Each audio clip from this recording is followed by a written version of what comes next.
Olá, bom dia. Hoje nós vamos falar sobre a Semana de Valorização da Magistratura. É um evento que acontece todos os anos e precisa ser realizado todos os anos para chamar a atenção da sociedade para a importância do trabalho que é realizado pelos 350 juízes que existem no Maranhão e mais os 37 desembargadores. O que eles fazem, o que eles representam para a garantia de direitos. Tudo isso é discutido nessa semana e levado ao longo do ano para as causas que as pessoas comuns precisam acessar. E para falar sobre tudo isso, eu não ia falar sozinha, é claro, aí eu convidei aqui o presidente da Associação dos Magistrados do Maranhão, o doutor Marco Adriano Fonseca. Seja muito bem-vindo e bom dia. Obrigado, Elda, obrigado a todos aí que estão na nossa audiência. É uma oportunidade muito boa para dialogarmos sobre o compromisso da magistratura maranhense e o futuro da magistratura maranhense. Pois é, por isso que eu estou dizendo que esse evento acontece todos os anos e precisa acontecer todos os anos até para dar uma atualização de todos esses assuntos.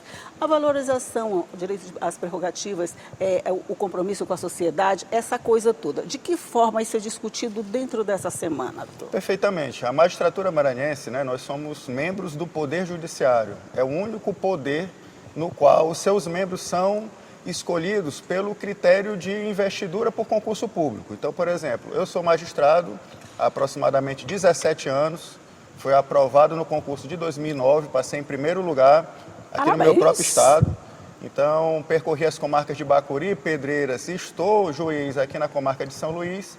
Então, essa trajetória de carreira, essa trajetória de vida é um compromisso, é uma vocação. Nós fomos impulsionados a escolher a magistratura como a vocação que nos impulsiona todo dia a sair de casa, trabalhar, seja presencialmente ou por videoconferência, mas fazer justiça no nosso estado, que tanto anseia, Nós somos um estado que tem uma expectativa muito grande sobre o que o Poder Judiciário pode fazer.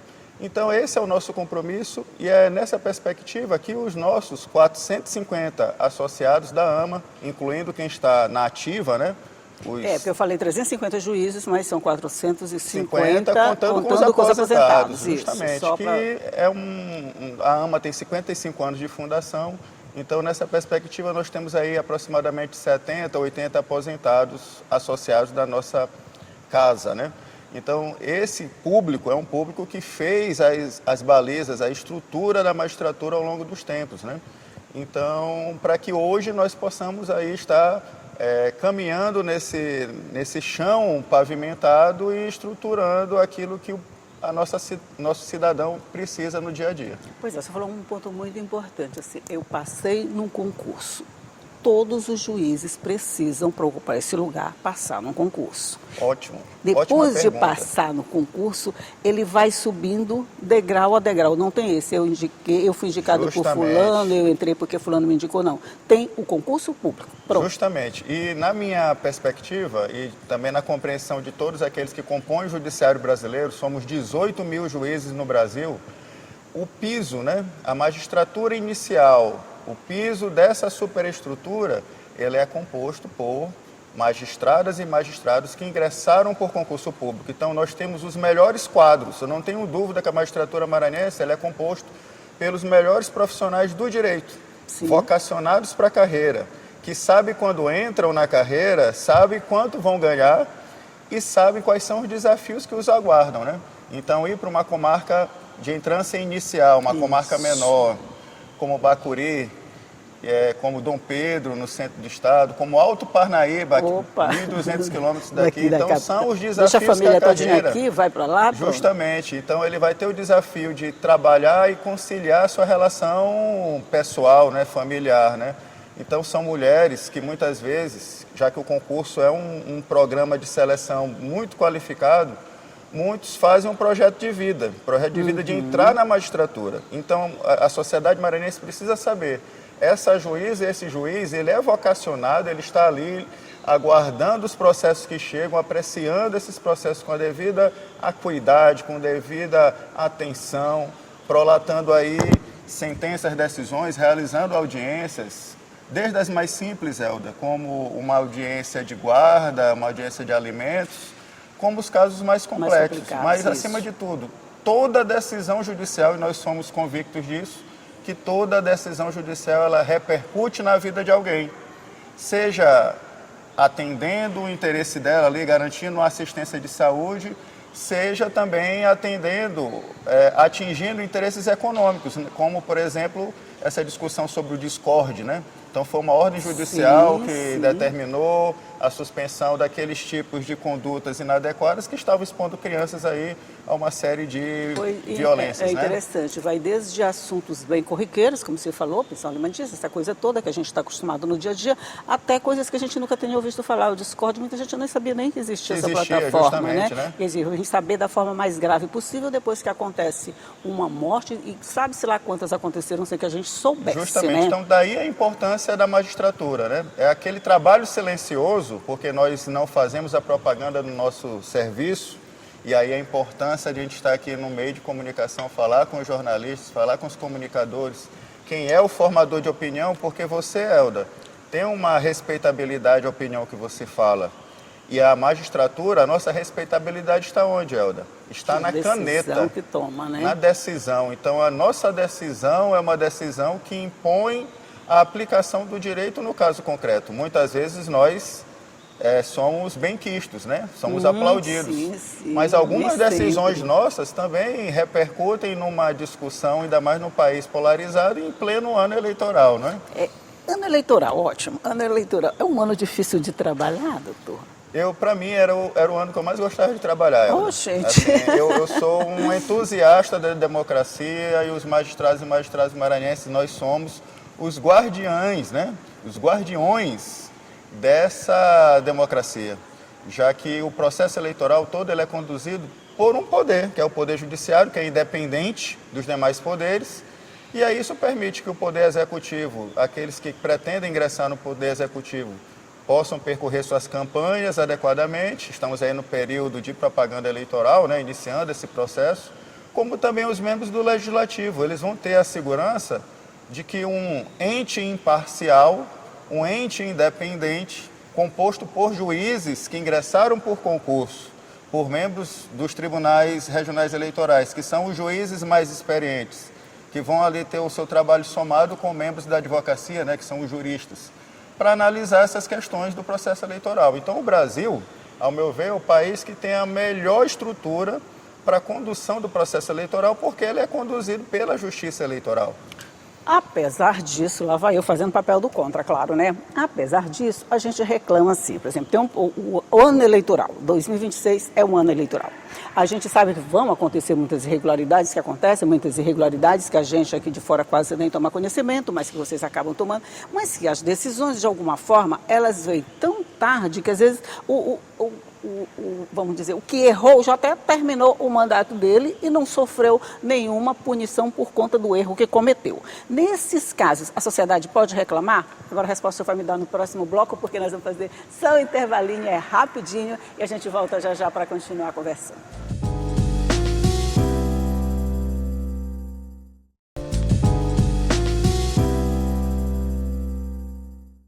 Já estamos de volta falando aqui sobre a Semana de Valorização da Magistratura. Eu estou conversando aqui com o presidente da Associação de Magistrados do Maranhão, conversando um pouquinho sobre a importância desse papel de juiz, de desembargador e os impactos que ele tem na vida do cidadão comum. E a gente está falando de eleição, a última pergunta que eu fiz, a eleição é aquele processo que atinge todo mundo de alguma forma vai se manifestar, seja até dizendo que não quer se manifestar.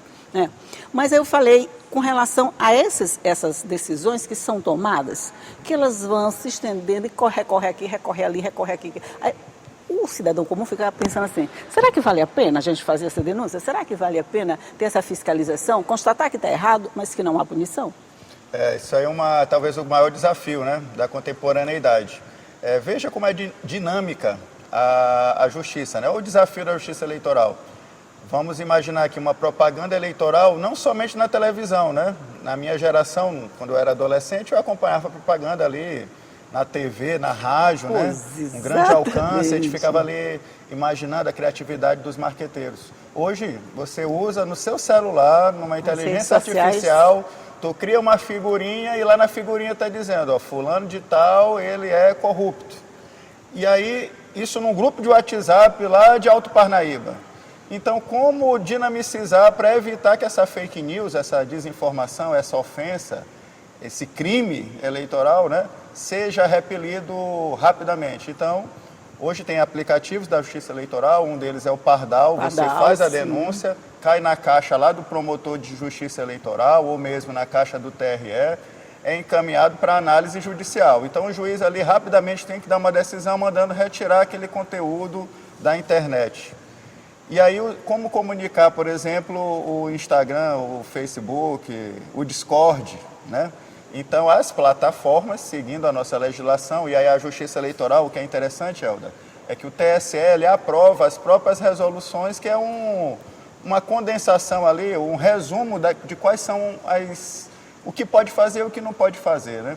Então, o juiz dá a determinação conforme a orientação do TSE, e a parte, o Instagram é notificado e o candidato supostamente agressor é notificado. Então, tem o direito de defesa. Sim. E isso vai percorrer todas as instâncias do Poder Judiciário. Então, foi o juiz que deu uma decisão, recurso para o TRE.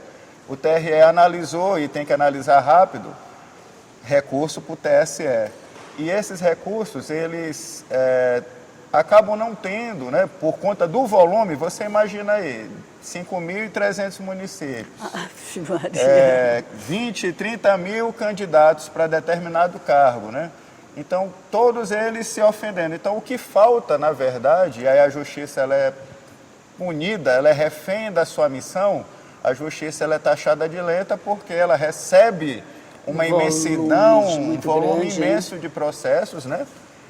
E ela tem que dar a resposta, né, numa velocidade que a sociedade exige. Então, se a sociedade, primeiro ponto, isso significa primeiro que a sociedade acredita na justiça, porque se não acreditasse mesmo ela sendo lenta, não ingressaria com o volume de ações. Mas vem o segundo problema, isso revela um problema, uma cronicidade da sociedade. Porque eu, candidato, vou falar mal do outro candidato e não pautar minha campanha em propostas. Então, esse que é o desafio que a gente lança para os candidatos nesse tempo. Se você entende que quer se habilitar a um cargo político, faça uma campanha propositiva, mostre por que você tem que ser escolhido. Não busque desqualificar o outro candidato, porque aí fica esse tumulto que gera justamente desconfiança da sociedade e sempre busca-se achar um culpado e a justiça acaba sendo rotulada de ineficiente por esse motivo. Dizem que todo mundo hoje que tem um celular pode ser um influenciador, pode ser um repórter, pode ser um jornalista, né? Pode ser tudo o que ele quiser, né? Então, esses tempos modernos, que já não estão tão modernos assim, né? Que vão se modernizando a cada dia, que criam recursos diferentes. Quando vocês terminam de atuar um candidato que fez isso, tem outro que faz a mesma coisa de uma forma diferente, que já fica difícil de identificar. Assim, só rapidinho assim, está mais difícil de fazer nessa velocidade toda que as redes sociais impõem e que a resposta do judiciário não pode acompanhar essa rapidez toda, porque tem que ser analisado, tem que ser pensado para dar uma decisão justa. Perfeitamente. Juiz não é robô e a justiça, embora tenha avançado tecnologicamente, incorporado recursos de inteligência artificial, ninguém quer um juiz robô. Não é isso, Helder? Você quer um juiz humano, um juiz que analise tecnicamente e adequadamente aquele caso concreto. O ideal no mundo seria esse equilíbrio da sociedade. Então, o primeiro ponto que a gente exorta a sociedade para refletir sobre os seus problemas. Entendi. E uma segunda perspectiva, para que se faça justiça, é necessário que se seja célere, mas acima de tudo seja assertivo. Então, essa assertividade do Poder Judiciário, que vai ser firmada através dos precedentes. Então, a observância dos próprios julgamentos de casos anteriores faz com que haja uma segurança jurídica. Olha, nosso programa hoje foi mais curtinho, você está percebendo, né? Então, nós ficamos com muitos assuntos pendentes, com certeza, né? Esses assuntos pendentes geram novas entrevistas, tá? Então, você está super convidado para mais um café, para a gente falar mais a respeito desse trabalho, dessas dificuldades e... Mesmo com dificuldades, é o dever que tem de dar a resposta correta para o cidadão que ficou esperando aquela resposta. Eu agradeço, Helder, a oportunidade. Eu faço aqui uma mensagem, né, aos nossos magistrados e magistradas. Parabéns pelo seu dia 11 de agosto, é o Dia do Magistrado. 199 anos de fundação dos cursos jurídicos, o nosso tribunal tem mais de 200 anos de existência, então somos um poder judiciário independente, livre e, acima de tudo, honesto, para que a nossa sociedade cada vez mais acredite nessa juíza, nesse juiz, nesse membro do Poder Judiciário que faz a diferença no dia a dia. Com toda certeza. Assina embaixo. Nem Obrigado. sou juíza, não sou advogada, nada, sou jornalista, tá? Mas muito obrigado, doutor Marco Adriano, por essa entrevista, por todos esses esclarecimentos, por me ajudar a fazer o café de hoje. Um bom dia para o senhor. E bom dia para você que está aí do outro lado, que também ficou sabendo um pouquinho mais a respeito desse trabalho, das dificuldades, das possibilidades e da luta diária para acertar em todas as decisões. Tchau e até a próxima.